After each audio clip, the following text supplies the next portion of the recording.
16 अगस्त 24 को उदयपुर शहर गम में डूबा हुआ था। शहर पर अंधेरा छा गया था, ढलते सूरज का नहीं बल्कि एक ऐसी त्रासदी का जिसने शहर की रूह को हिलाकर रख दिया। जैसे आग लगती है वैसे खबर फैल गई, कानाफूसी चीखों में बदल गई। एक जवान लड़का देवराज, सिर्फ 15 साल का, अपनी जान बचाने के लिए संघर्ष कर रहा था।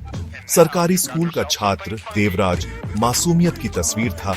उसके दिन जवानी की छोटी छोटी खुशियों से भरे होते थे। उसकी हंसी कभी उसके स्कूल के गलियारों में गूंजती थी, अब उसकी जगह एक खौफनाक सन्नाटा छा गया था।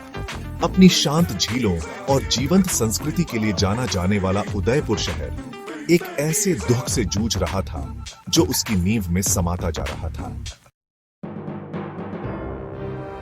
देवराज के लिए दिन किसी भी दूसरे दिन की तरह शुरू हुआ।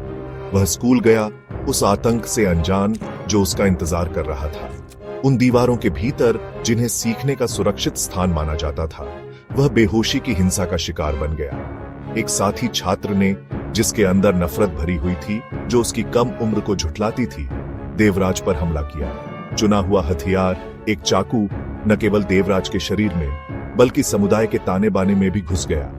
हमले की खबर फैल गई और शहर दहशत में आ गया। सड़कें जो आमतौर पर जीवन से गुलजार रहती थीं, सुनसान थीं, मानो शहर खुद अपनी सांस रोक रहा हो। सांप्रदायिक नफरत से भड़की इस घटना ने भावनाओं में आग लगा दी। देवराज पर हमला कोई अलग घटना नहीं थी। यह उन सांप्रदायिक तनावों का एक भयानक रूप था जो सतह के नीचे उबल रहे थे। पिछले संघर्षों की फुसफुसाहट, पुराने घावों की जो भरने से इनकार करते थे, उसके बाद गूंज उठे। यह घटना शांति की नाजुकता और अनियंत्रित घृणा के विनाशकारी परिणामों की गंभीर याद दिलाती है। यह शहर जो कभी संस्कृतियों और धर्मों का संगम था, अब बंट गया। डर और शक ने हवा में जहर घोल दिया, जिससे भविष्य पर एक लंबी परछाई पड़ गई। इस घटना ने सभी को इस असहज सच्चाई का सामना करने के लिए मजबूर कर दिया कि सांप्रदायिकता का राक्षस जीवित है और परछाई में छिपा है।